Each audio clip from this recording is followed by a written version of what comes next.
मैंने सुना है एक दार्शनिक, एक तार्किक, एक महापंडित सुबह सुबह तेल खरीदने तेली की दुकान पर गया। विचारक था, दार्शनिक था, तार्किक था। जब तक तेली ने तेल तौला, उसके मन में यह सवाल उठा, उस तेली के पीछे ही कोल्हू का बैल चल रहा है, तेल पेरा जा रहा है, न तो उसे कोई चलाने वाला है, न कोई उसे हाँक रहा है। फिर ये बैल रुक क्यों नहीं जाता? फिर ये क्यों कोल्हू पर तेल पेरे जा रहा है? जिज्ञासा उठी। उसने तेली से पूछा कि भाई मेरे, ये राज मुझे समझाओ। न कोई हाँकता, न कोई कोल्हू को बैल के पीछे पड़ा है, ये दिन रात चलते ही रहता, रुकता भी नहीं। उस तेली ने कहा, जरा गौर से देखो, उपाय किया गया है। उसकी आंख पे पट्टियां बंधी, जैसे तांगे में चलने वाले घोड़े की आंख पे पट्टियां बांध देते ताकि उसे सिर्फ सामने दिखाई पड़े। इधर उधर दिखाई पड़े तो झंझट हो, रास्ते के किनारे घास उगा है तो वो घास की तरफ जाने लगे, इस रास्ते की तरफ नदी की धार बह रही तो वो पानी पीने जाने लगे। उसे कहीं कुछ नहीं दिखाई पड़ता, उसे सिर्फ सामने रास्ता दिखाई पड़ता है। कोल्हू के बैल पे पट्टियां, आंख पर पट्टियां बांधी हुई हैं। उस तेली ने कहा, विचारक तो विचारक, उसने कहा वो तो मैंने देखा कि उसकी वजह से उसे पता नहीं चलता कि गोल गोल घूम रहा है। ऐसे ही आदमी की आंख पे पट्टियां हैं, संस्कारों की, सभ्यताओं की, संप्रदायों की, सिद्धांतों की, शास्त्रों की। बचपन से ही हम पट्टियां बांधनी शुरू कर देते। हमारी शिक्षा और कुछ भी नहीं है, आंखों पर पट्टियां बांधने का उपाय है, महत्वाकांक्षा की पट्टियां। कुछ होके मरना, जैसे कोई कभी कुछ होके यहां मरा है। प्रधानमंत्री बन के मरना, जैसे कि प्रधानमंत्री बन के मरोगे तो मौत कुछ तुम्हारे साथ भिन्न व्यवहार करेगी कि फिर तुम्हारी मिट्टी मिट्टी में नहीं गिरेगी और सोना हो जाएगी। कुछ धन छोड़ के मरना, जैसे धन छोड़ के मरने वाला किसी स्वर्ग में प्रवेश कर जाएगा।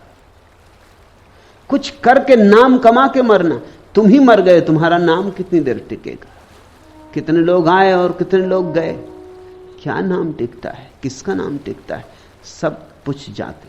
समय की रेत पर पड़े हुए चरण चिन्ह कितनी देर तक बने रहेंगे? हवा के झोंके आएंगे और पुछ जाएंगे, और हवा के झोंके ना भी आए तो दूसरे लोग भी इसी रेत पर चलेंगे। उनके पैरों के चिन्ह कहां बनेंगे अगर तुम्हारे चिन्ह बने रहे? तो बड़े से बड़े नामवर लोग होते हैं और मिटते चले जाते हैं, और उनके नाम भूलते चले जाते हैं, सब धूल में समा जाते। इतिहास के पन्नों में कहीं कहीं पाद टिप्पणियों में छोटे मोटी जगह नाम छूट जाएगा, मगर उसका भी क्या मूल्य है? इतिहास की किताबें भी खो जाती हैं, जल जाती, जला दी जाती। आदमी कितनी सदियों से जी रहा है, इतिहास तो हमारे पास केवल 2000 साल का है। और जैसे जैसे इतिहास लंबा होता जाएगा, पुराना इतिहास छोटा होता जाएगा, क्योंकि नए को याद करें कि पुराने को। इसका क्या मूल्य है? अनंत काल में इसका क्या मूल्य है? मगर आंख पे पट्टियां बांध देते। प्रथम होकर बताना छोटे बच्चे को कहते, जहर डालते उसमें, राजनीति भरते उसके प्राणों में। उस विचारक ने कहा, पट्टियां तो मुझे दिखाई पड़ती हैं ठीक वैसी जैसे हर आदमी की आंख पे पट्टियां बनी, मगर फिर भी मैं ये पूछता हूं कि पट्टियां तो बनी हैं, कोई हाँक तो नहीं रहा है, ये चलता क्यों है, रुक क्यों नहीं जाता? और तेरी तो पीठ है इसकी तरफ। उसने कहा, जरा गौर से देखो, मैंने इसके गले में एक घंटी बांध दी। जब तक इसकी घंटी बजती रहती है मैं समझता हूं कि बैल चल रहा है। जैसे ही इसकी घंटी बजना रुकती है, उछल के मैं जाके इसको हाँक देता हूं।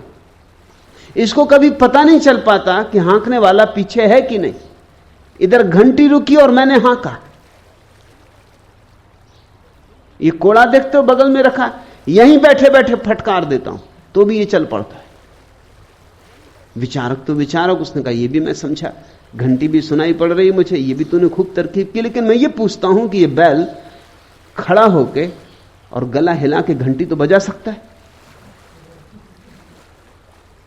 तेली ने कहा धीरे धीरे, आहिस्ता बोलो, कहीं बैल सुन ले तो मेरी मुसीबत हो जाए। तुम जल्दी अपना तेल लो और रास्ते पर लगो, बैल ना सुन ले कहीं तुम्हारी बात। ये बैल इतना तार्किक नहीं, बैल सीधा साधा बैल है, ये कोई दार्शनिक नहीं, ये इतना गणित नहीं बिठा सकता कि खड़े होकर गला हिलाने लगे। ये तो सिर्फ चालबाज आदमी ही कर सकता है।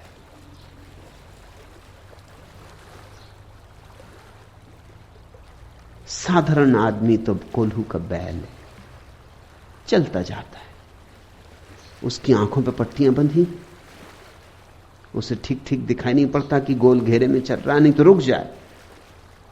तुम वही करते हो सुबह रोज, वही दोपहर, वही सांझ, वही रात, जो तुम सदा करते रहे हो। तुम्हें कभी ख्याल में आया कि तुम एक वर्तुल में घूम रहे हो? वही क्रोध, वही काम, वही लोभ, वही मोह, वही अहंकार। तुम्हारे सुख और तुम्हारे दुख सब पुराने, वही तो तुम कितनी बार कर चुके हो, और उन्हीं की तुम फिर मांग करते हो। फिर तुम गोल वर्तुल में घूम रहे हो और सोचते हो तुम्हारी जिंदगी यात्रा है। जरा एक वर्ष का अपना हिसाब तो लगाओ, जरा डायरी तो लिखनी शुरू करो कि मैं रोज रोज क्या करता हूं, और 4-6 महीने में तुम खुद ही चकित हो जाओगे, ये जिंदगी तो कोल्हू के बैल की जिंदगी, ये तो मैं रोज ही रोज करता हूं। वही झगड़ा, वही फसाद, फिर वही दोस्ती, फिर वही दुश्मनी। तुम्हारे संबंध, तुम्हारा जीवन, तुम्हारे रंग ढंग सब वर्तुलाकार है। इसलिए तुम्हारी जिंदगी में कोई निष्कर्ष आने वाला नहीं, तुम कहीं पहुंचोगे नहीं, तुम चलते चलते मर जाओगे और फिर किसी गर्भ में पैदा होकर चलने लगोगे। इसलिए हमने इस वर्तुलाकार चक्कर का ही नाम संसार दिया है। संसार शब्द का अर्थ होता है चाक, जो चाक की तरह घूमता रहे। तुम्हारी जिंदगी एक चाक की तरह घूम रही। इसलिए ज्ञानी पूछते हैं इस आवागमन से छुटकारा कैसे हो, इस चाक से हमारा छुटकारा कैसे हो। ये जो संसार का चक्र है जिसमें हम उलझ गए हैं, इसको हम कैसे छोड़ें। कठिनाई तो तब शुरू होती जब तुम्हारी जिंदगी में थोड़ी सी झलक मिलती राह की, आंख तुम्हारी थोड़ी सी खुलती, तुम्हारी पट्टी थोड़ी सी सरकती है आंख पे बंधी, तुम में थोड़ा होश आता है, क्योंकि तुम्हारे गले में भी घंटियां बंधी हैं और घंटियां बजती रहती। तुमने कभी ख्याल नहीं किया होगा, तुम्हारे गले में भी घंटियां बंधी, जरा ही घंटी बजनी बंद हुई कि कोई कोड़ा फटकारता है। समझो कि तुम 1 महीना बीत गया और पहली तारीख को घर तनख्वाह लेके ना आए, पत्नी ने कोड़ा फटकार, वो घंटी है, वो गले में बंधी कि बजाई नहीं तुमने, क्या मामला है, तनख्वाह कहां है?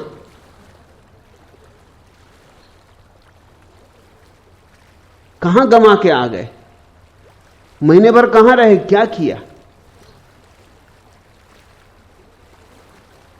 तुम्हारे गले में भी घंटियां बंधी हैं। अगर तुम जरा ऐसा वैसा किए, समाज की धारणा के प्रतिकूल किए कि बस कोड़ा किसी ने फटकारा, किसी ने तुम्हें मुसीबत में डाला। मेरे पास लोग आते हैं, वो कहते हैं सन्यास तो लेने की बड़ी आतुरता है, मगर गैरिक वस्त्र पहन के गांव में जाएंगे तो बड़ी मुसीबत होगी। मुसीबत क्या होगी? लोग कोड़े फटकारेंगे, लोग कहेंगे ये तुम्हें क्या हो गया। लोग चाहते हैं तुम ठीक वैसे रहो जैसे वे हैं, जरा भी भिन्न नहीं। तुम जरा ही भिन्न हुए कि वे सब बेचैन हो जाते। उनकी बेचैनी का कारण क्या है? उनकी बेचैनी का कारण यह है कि तुम वर्तुल से बाहर होने की कोशिश कर रहे हो। हम सब कोल्हू के बैल बने और तुम मुक्त होने की चेष्टा में लगे। चलो वापस। उनकी बर्दाश्त के बाहर हो जाता है। यह बर्दाश्त नहीं किया जा सकता कि हमारे जैसी हड्डी मांस के आदमी तुम इतना साहस दिखा रहे हो? तुम्हें मजा चखा के रहेंगे, तुम्हें वापस कोल्हू में जोत के रहेंगे। जब भी कोई एक व्यक्ति गुलामों में से मुक्त होने लगे तो सबसे ज्यादा नाराज बाकी गुलाम होते। जब कोई गरीब आदमी अमीर होने लगे तो सबसे ज्यादा नाराज उसके आसपास के गरीब होते,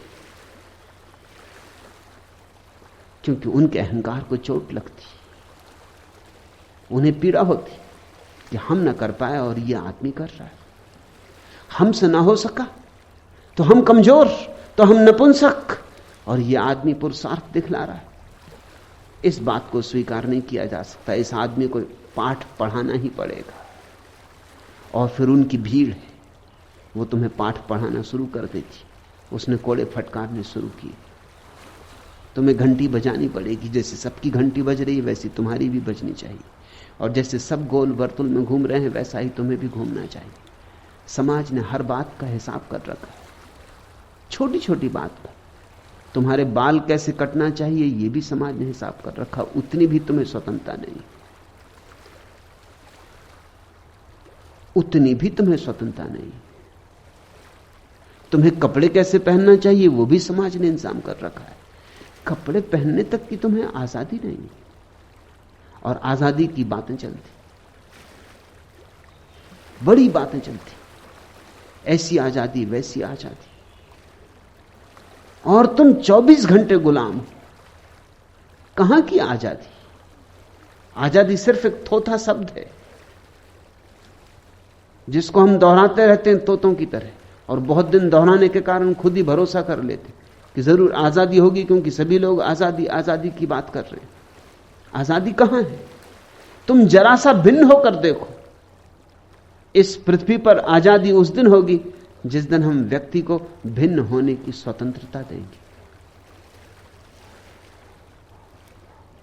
तुम्हारे सारे साथी अगर मस्जिद जाते, तुम जरा मंदिर जाकर देखो। यहां कुछ मुसलमान मित्रों ने सन्यास ले लिया, उनकी बड़ी मुसीबत हो गई। बाकी मुसलमान उनको मार डालने की धमकी देते, जिंदा ना रहने देंगे, तुम काफिर हो गए।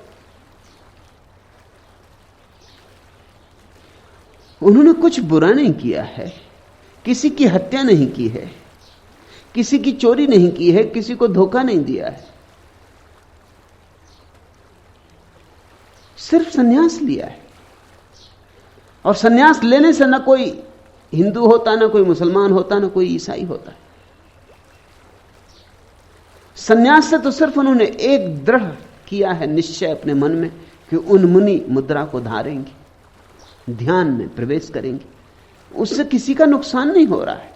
अभी बड़े आश्चर्य की बात है, चोरी करो तो समाज तुम्हें स्वीकार कर लेता है, कोई हर्जा नहीं, क्योंकि वे सब चोर हैं। बेईमानी करो तो भी ठीक है, झूठ बोलो तो भी चलेगा, लेकिन ध्यान, सन्यास नहीं चलने दिया जाएगा। हां, सब मस्जिद जाते हैं, तुम भी मस्जिद जाओ, और सब गुरुद्वारा जाते हैं तो तुम भी गुरुद्वारा जाओ। मुझे पंजाब से पत्र आते हैं सिख सन्यासियों के, हम बड़ी मुसीबत में, क्योंकि बाकी सिख हमें बर्दाश्त नहीं करते। हमने उनका कुछ बिगाड़ा नहीं, हम ठीक वैसे के वैसे, हम पहले से बेहतर हो गए। अब हम गुरुद्वारा जाते हैं तो हमारा गुरुद्वारा जाना सब प्राण है।